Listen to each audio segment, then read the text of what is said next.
Hey, what's going on, everyone? Welcome back to another video. In this one, we got the TWAB.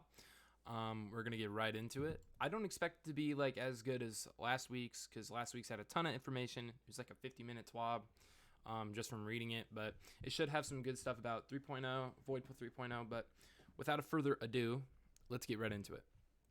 This week at Bungie, we showed off a heck of a lot, including more Void 3.0 goodness. We're also setting some legendary campaign expectations alongside a special tribute to our heroes. Before we continue, we got a little secret here. Let's open that up, and it's an animal. About typical for these.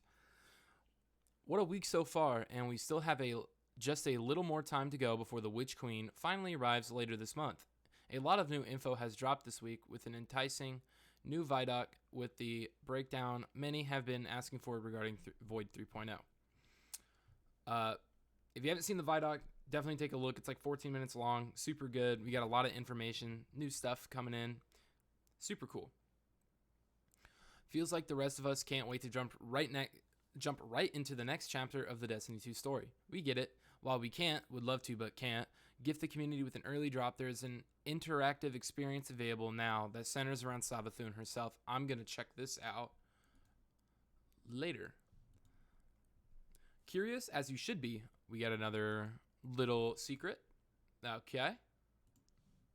Nice. Feel free to mosey on over to that special experience right here. After reading this TWAB, of course, we're bonding. Let's just make sure it's the same. Yeah, it's the same thing. Just making sure. Okay, let's get right into it. All about that Void 3.0. Another juicy tidbit that you may have missed is the hefty new blog post that offers a closer look at the revamped Void class. A change that is free to all players and one that just honestly feels really good for showing enemies who is boss. To read the full breakdown, check our Destiny developer team blog post here with a few keywords broken down in a simpler format below. Okay, the introduction of aspects and fragments. First introduced in Stasis with the Beyond Light expansion, this offers players more options to choose from with how they take to battle. Aspects are class-specific items that players can choose when using the revamped Void abilities. Fragments are non-class-specific perks that are there as additional enhancements to how gameplay feels. Okay. Then it's going to go into Titan, Hunter, Warlock. They kind of showed this in the blog post. I didn't make a video on it, but it was there. We're going to quickly go through it since they put this here, so here we go. Titans. Ward of Dawn can now be almost immediately instantly activated while also becoming the fastest super cooldown tier for ease of access. This change makes Ward of Dawn even more of a powerful defensive tool. Very good change that they did that. Destiny Fun Police always would say, like, I can't wait for them to do this. They need to do this. Because it wasn't fair. And I was thinking, like, if they don't split that up, it's always going to be tier whatever, 3, 5, whatever it is, you know. But now that it's tier 1, that's really good. Or is it tier 5? I don't remember. Doesn't matter. Sentinel Shield will still let Titans harness their inner Captain America with thrown shields, providing range damage as a shield bash grants a full overshield. Titan aspects include controlled demolition, bastion, and offensive bulwark, all of which can be found in the full blog post here. Okay, Hunters. Hunters will see the epitome of stealth and now with even more control over what their enemies see or don't see. Mobius Quiver changes will fire off a volley of 3 arrows that can track targets and make them volatile when tethered. Deadfall will see the Void Anchors pull in enemies to a desired location from surface and target impact. Snare Bomb Melee will also do more to weaken opponents, particularly in PvP when it removes an enemy player's HUD and obstructs their in-game view. That's annoying, but I can't say that it's like, I don't know. I can't say that I didn't see it coming, you know? I mean, I feel like when it comes to buffing things, like, they really show love to the Hunters and Warlocks especially, and then kind of leave the Titans in the mud. Kind of seems like they're doing that now that Hunters that can already go invisible can suppress you with suppression grenades. They don't talk about it, but you know you can. The Mobius Quiver changes I think are going to be kind of really, really annoying in PvP now that they can track. So, like, Mobius Quiver, like, before, it was, in my opinion, pretty easy to kill. So I wasn't too worried about it. But now that they can track, I'm a little worried for it. Not gonna lie. Okay. Hunter aspects include Trapper's Ambush, Vanishing Step, and Stylish Executioner, and then Warlocks. Float like a warlock, sting like a bee, because Void 3.0 fine-tunes what makes the warlock so vulnerable and makes them truly a force to be reckoned with. The Nova Warp Super with the Vortex Super enhancements allows players to teleport efficiently to unleash the ultimate Void attack while drawing enemies in and trapping them within a web of damage. Nova Bomb with the Cataclysm enhancement allows for more control when the warlocks are on the hunt for enemies to take out, particularly in PvP instances. And detonations will disperse into smaller tracking projectiles, shoot the Nova Bomb, and it'll also detonate early. Void 3.0 melee with Pocket Singularity unleashes Void that detonates when nearby foes, making them volatile while controlling their position to relation to the blast zone. Warlock aspects include Chaos Accelerant, Feed the Void, and Child of the Old Gods. One thing I was really hoping we were going to get with Void 3.0 for Nova Bomb specifically was Lance from Destiny 1. If you didn't know, what it did is you would shoot it and it would travel really, really far and fast. It was just so good for sniping with it. Like, I really enjoyed Lance, so I was hoping to see that come back, but we did not get that, unfortunately. What about new lights? That's a good question. Glad you asked. New lights, or new players as we refer to them in the Destiny community, will be able to earn their first aspects and fragments during the new light campaign. During the Schism mission, players will acquire a new quest called Learning Light that teaches them more about their subclass abilities. More aspects and fragments can be unlocked by visiting Icor Array in the tower. In addition, new characters have also had their starting subclasses experience changed. Not only will new Hunters and Titans be starting with the Void subclass instead of Solar or Arc, all classes will now start with Void subclass abilities intended to be more friendly and appealing to new players. I can't say I'm surprised. That's just something that they were going to do. It is good to see that you don't have to buy Witch Queen for the changes. You might have to for like specific aspects and fragments, but as in actually unlocking Void 3.0, you do not have to buy it. So that's definitely good. Hunter, super ability, Mobius Quiver. Class ability, Marksman Dodge. Movement ability, Triple Jump. Charge Melee Snare Bomb. Void Grenade Scatter. Titan, super ability, Sentinel. Class ability, Towering. Movement ability, Catapult. Charge Melee Shield Throw. Void Grenade Magnetic Grenade. Super ability, Nova Bomb Vortex. Class ability, Healing Rift. Movement ability, Burst Glide. Charged Melee is Pocket Singularity. And Void Grenade is the Vortex. So that's what you're going to start with if you decide to make a new character. I'm not going to start a new character unless I absolutely feel like rebuilding someone, but I doubt I'll be doing that anytime soon. There's a lot to look forward to in Void 3.0, and we can't wait to see what you think once you're front and center in the action yourself. To learn more, including more about fragments, the full blog post can be found right here to be devoured. See what we did there? Hilarious. Ooh, Legendary Campaign. Okay. Legendary Campaign, it really do be like that sometimes. Some Guardians have been asking for more of a challenge. To the team here at Bungie has created the new Legendary Campaign mode that will arrive when Witch Queen drops later this month. From reward drops to how it will differ on a base level, we wanted to dive into a little bit deeper into the new challenging experience has to offer. To do just that, we've gotten design lead Matt McConnell offering some insight into some of the most frequently asked questions about the challenge ahead. What are the main rewards of completing missions at Legendary difficulty? We've got double chest rewards offering 1 to 3 extra chests per mission. Each chest will give you whirlpool gear, XP, upgrade mods, and glimmer. Legendary players will be able to earn Throne World armor and unlocks at a faster rate. Basically, higher the risk means higher the reward, especially when getting to the new power level soft cap in the Witch Queen. I'm not worried about getting to the soft cap. If you hold on to Paraversal Halls, you'll probably be able to get to soft cap instantly. They haven't said that you can do that, but definitely going to be fun. I'll definitely be doing Legendary difficulty. Are there any new unique rewards for completing the story in Legendary difficulty? Completing all missions on Legendary will award players with the following: a new emblem exclusive to those who completed the campaign at Legendary difficulty, a triumph required for the newest title, the Fourth Throne World, a set of gear 20 above the soft cap at 1520 power level, 8 upgrade mods, new the Witch Queen exotic armor that typically is reserved per PED Lost Sector drops, exclusive Bungie rewards, more of that in the future. So this means you are definitely going to want to do the Legendary story. I'm definitely going to be doing it. It'll be, I think, a lot of fun, probably really hard, but if you're going to be able to get the new exotic armor like that instantly, definitely is worth it. Some players have been asking if this is a difficulty to be feared. How challenging is it? To set difficulty expectations, the Legendary campaign is designed to be harder than a Legend Nightfall, though it is easier than a solo dungeon or running a Grandmaster Nightfall. That makes me feel better, actually, because I didn't know how hard these were going to be. And I've solo dungeons in the past, or a dungeon, I should say, and it was decently difficult, but not super hard. So it's definitely good to see that it's not going to be as hard as doing it, or it's going to be easier than doing that, which makes my mindset way easier when it comes to this. Enemies are more difficult and more aggressive. They also have higher damage resistances, are more of a challenge to stagger, and shields are stronger to unmatched damage types. That sounds about right. I mean, that's typically what I figured they were gonna do. So you gotta really pay attention to those mods. It's probably gonna be like, in my opinion, it's gonna be around the same difficulties like a Legend Lost Sector or whatever.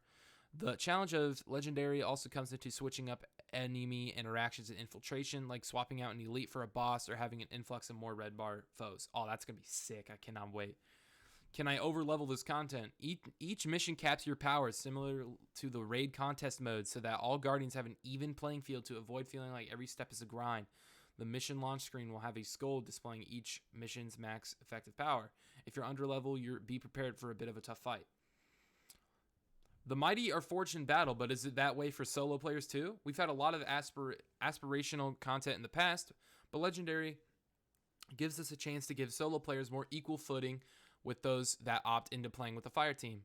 Enemy damage and health scales to match your fire team, though it won't be 1-to-1 because triple the boss health isn't fun. Even still, it will be enough to keep even a veteran trio on their ornamented toes. We also didn't want to trivialize darkness encounters compared to solo play, so you're limited to 1 revive per player for each darkness zone and a shared timer of 40 seconds before an automatic wipe happens.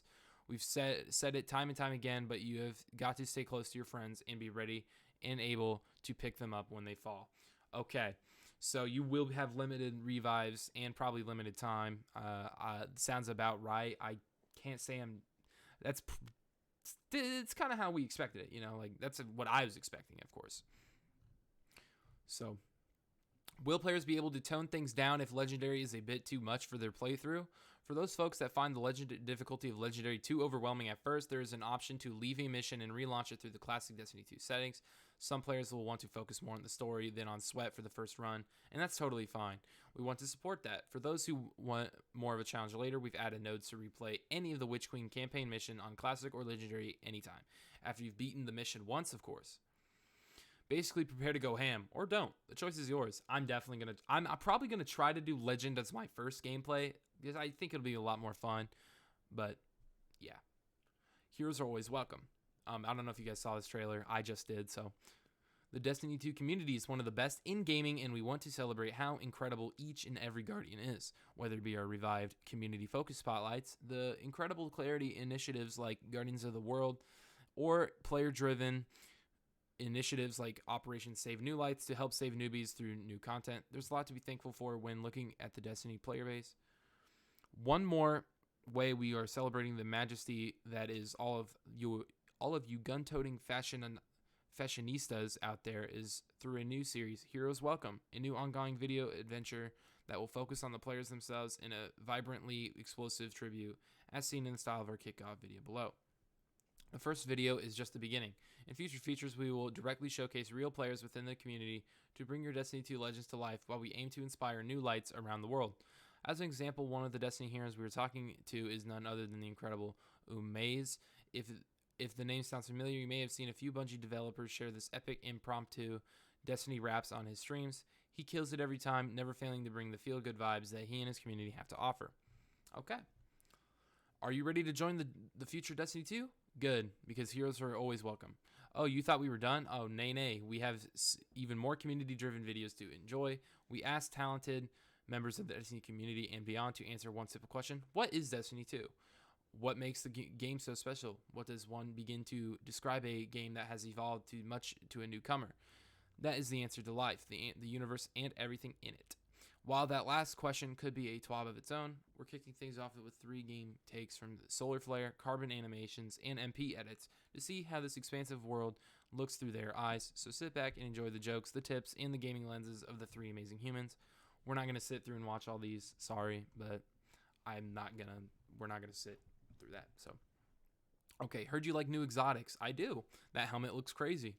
These days, Destiny 2 literally has a fashion show, so I think we're going past the days of pretending Destiny isn't a massive flex of gear and those sweet, sweet dance moves. With more exotics on the way as we crush enemy blank hive ghosts with our bare hands, we wanted to give a little sneak peek at some of the new exotic armor that Guardians will be able to don and some sort of perks that come with them.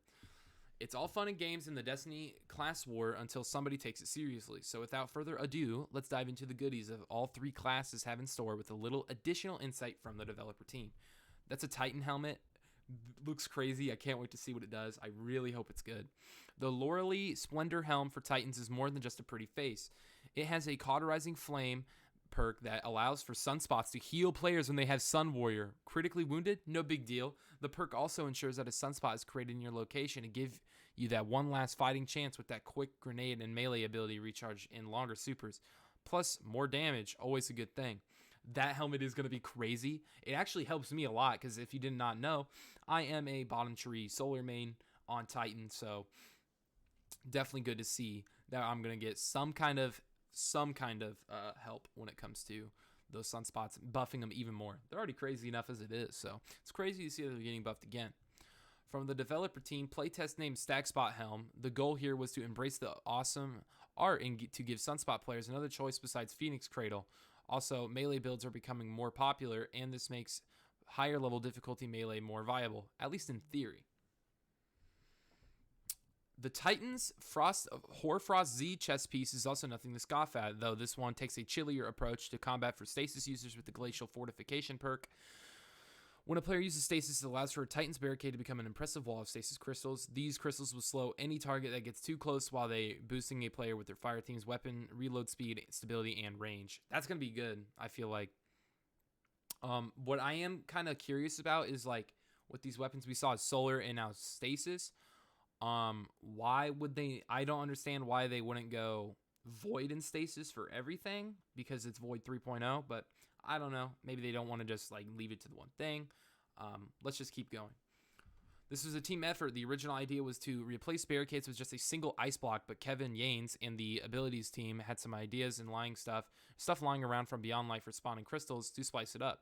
We wanted to give it grant the new benefits of Rally Barricade, and then Yanes suggested that the spawning objects could just be a stasis version of a Rally Barricade window. It provides to be a lot of fun, and the rest is history. I just hope that the crystals aren't super difficult not difficult to destroy. I don't want them to be easy to destroy, because if they're easy to destroy, it's going to make shit a lot harder or a lot worse. Like if someone pops up their shield and that pops up and you just shoot him a little bit and it goes away, I don't see that as a huge benefit. Okay. Warlocks, you're up. First up, let's talk about them legs, because Warlock mains have definitely been shouting out their love for the new Sacant Filaments armor. With the Devouring Rift perk, these shiny walking sticks of power will grant a player Devour when they cast their Empowering Rift, allowing for damage from both allies and individual players, the ability to disrupt foes, but in style. That actually makes it a lot better, in my opinion, because the way that I saw it is that it was going to heal you passively like a healing rift while also giving you a damage buff. This is a lot more fair. I think the Devour perk makes a lot of sense. With these boots, I'm definitely using Empowering Rifts for sure. If that gives me Devour, that's going to be crazy good in PvP for sure.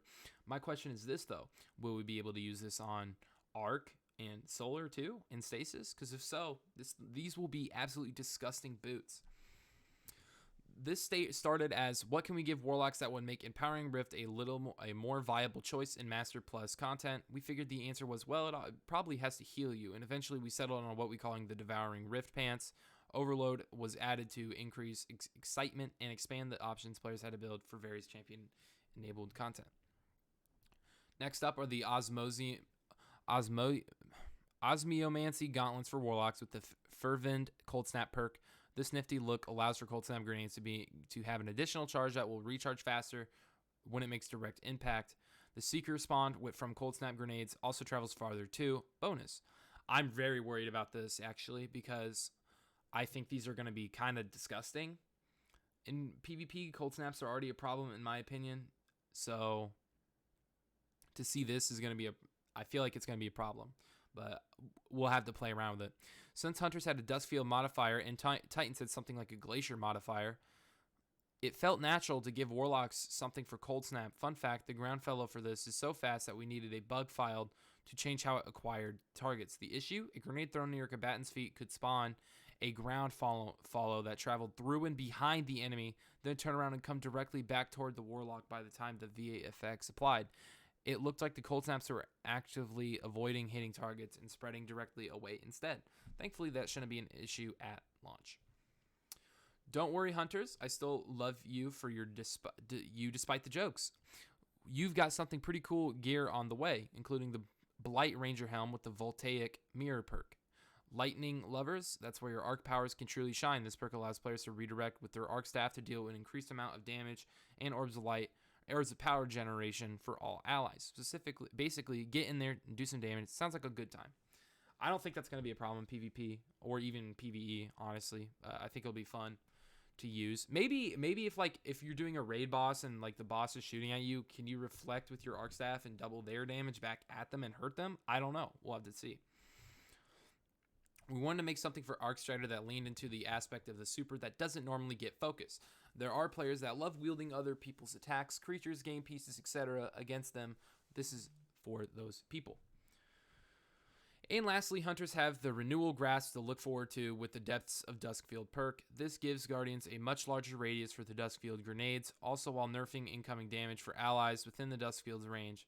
Any targets locked within that space will also deal out a reduced amount of damage, so go out there and make those hive cry.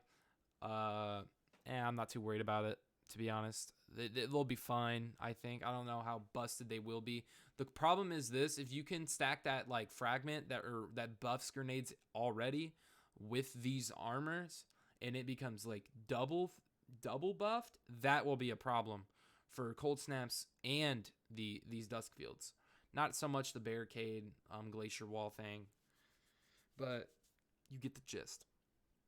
Stasis Hunters now have a sort of mini Silence and Squall that they can employ with a grenade. This gives Revenants the ability to play a more team-focused role or to play more of an area denial/control game than they've been able to before. This worm at Bungie. Another week, another message from our unsung heroes over at the player support team. With the whole new narrative unfolding soon, there are quite a few things we need to do on our side to prep the game for launch, including letting players know when to expect downtime, as well as adding clarification about Year 4 content vaulting, an update to our known issue list, and more. This is the report. So here's the schedule. February 21st, 7 p.m. PST. It's offline. Preload the hotfix will be available on then, and then Destiny 2 will be brought back online, and hotfix 4.0.0.1 will be available on all platforms and regions. And February 22nd, 11 a.m. 1900 UTC, Destiny 2 maintenance is scheduled to complete. Players using the PlayStation 4 download of Destiny 2 will be required to download the associated PS4 compatibility packs before playing the Witch Queen for the first time. These compatibility packs can be downloaded by launching Destiny 2 after preloading hotfix 4.0.0.1. During the downtime period, once the compatibility packs have started downloading, players can and should subsequently close Destiny 2 to speed up their downloads. The PlayStation 4 download of Destiny 2 will be large, but players will have a smaller installation size once the download is complete. This should help improve the download and install of future PlayStation 4 patches. Imagine having a PlayStation 4. Just joking. As we were taking Bungie rewards, as we were taking extended downtime prior to the launch of Witch Queen, players looking to earn the following Bungie rewards should complete the associated in-game achievement before 7 p.m. PST on February 21st and outfly the Wolves Pen, Strange Coin, Moments of Triumph 2021 t-shirt, Beyond Light Artifact coin set, Techian hoodie, Agar Scepter beanie, Deadeye Realmwalker Fatebreaker Splinter Descendant, and MMXXI seal collectible medallion pins. Players who have completed the associated in-game achievement for any of these above Bungie rewards will have until February 28th at 11:59 p.m. PST to purchase their Bungie rewards through this Bungie store website. As part of their scheduled downtime prior to the Witch Queen, Bungie rewards will not be available to purchase during the downtime window. Twitch gift subs bounty rewards on February 22nd, 2022. The Twitch gift subs bounty rewards will be updated with the Witch Queen. Players who are looking to obtain the current Drizzy, I can't pronounce that, emblem should complete the Twitch gift sub bounty and claim the reward in game before scheduled downtime at 7 p.m. PST on February 21st. For more information regarding the Twitch extension, please visit our Twitch extension help article. Weapon cycling / year 4 content vaulting. With the launch of the Witch Queen 2022, certain activities, quests, destinations, items, and weapons from the past season and expansions will become unavailable to access or earn. For a full list of vaulted, or unearnable content, please visit the player support report from the February 3rd TWAP. Known issues, and once more with feeling, we just got the movies of the week. Nothing too crazy here, it seems. I am going to read this because it says Netflix, but Hippie, who doesn't like a good fan-made movie to sit down and chill with? The correct answer is that everyone has a nice thematic adventure, because that would be a convenient seg into our movie of the week portion of the TWAB program. Ta-da! For Netflix fans that are craving more arcane, one fan-made video brings the vision of Destiny 2 to life in a completely new and inspired way. Also, as a massive lo-fi beats fan, our second winner of the week became an insta-hit with their latest Destiny-fied track. Has just the vibe to make a day a little bit better. Enjoy. So we have these. And here are art of the week, as you can see. And it was not as beefy as the last one, as he says, but I think it was a pretty good TWAB overall. But what did you guys think was the best part of the TWAB? To me, it was the exotic armor pieces that were shown off. I really enjoyed seeing those. The recap of Void 3.0 was good too, but I really enjoyed I really enjoyed the showing off of the new exotic armors. But let me know in the comments what your favorite thing was. And that's it for today's video, guys. I'll see you in the next one. Peace.